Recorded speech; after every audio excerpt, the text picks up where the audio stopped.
All right, YouTube, Occult Literature 36, the Sepher Bahir, one of the most important works within Kabbalah. Of course, this is sort of paired with the Sepher Yetzirah, though not the Sepher Raziel as it's generally envisioned, which is a totally different tradition of grimoire. As always, link in the description where you can purchase this work, my edition on Amazon. Second link to my books blog, where this and many other works are available. The maintenance is done. There are now 4 new pages specifically listing every work in 4 different categories. The occult literature series, of course, is there, as well as the general occult series. Everything's looking fairly good right now, so that's all done. This is an 82-page work in my edition, and its primary focus is a long sort of dialogue between sort of learned masters of Kabbalah and their students and one another over the meaning of verses within the Torah, what they mean in a more occult sense. That is, this is a fairly old style of tradition. For instance, the use of words that sound similar, they have a similar language origin, they can be compared to one another.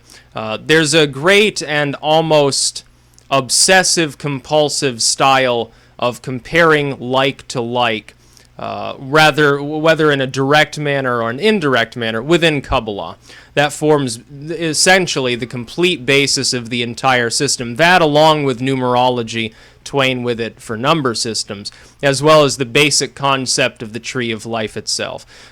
One cannot really study Kabbalah without the Sepher Bahir. It was perhaps the most well-known and influential work, along with the Yetzirah, for some time. These are both extremely important, and the next video will be on the Sepher Yetzirah because I released an edition of that right after the Sepher Bahir.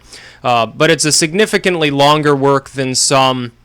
It should best be seen predominantly as a rabbinical work. These are the opinions of people who are practicing this specific system, as opposed to necessarily being objective. It's looking for like and matching it with something else that it is like within Jewish mysticism.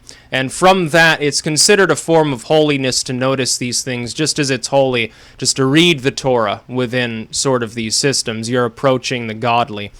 There is some debate. I will quickly point this out, even though it has nothing to do with the Sepher Bahir.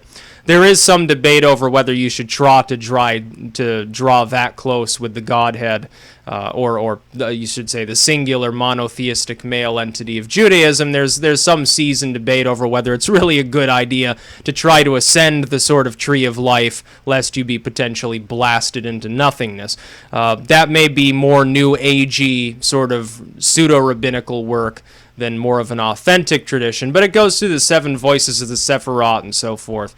Now, it's quite a good work. It's very well written. It is dense, though, and for someone like myself with a relatively limited understanding of Hebrew, it can be more difficult. If you know Hebrew, it's probably a lot easier.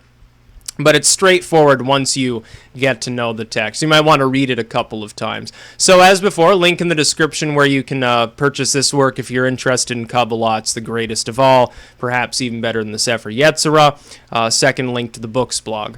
That's about all. Peace out.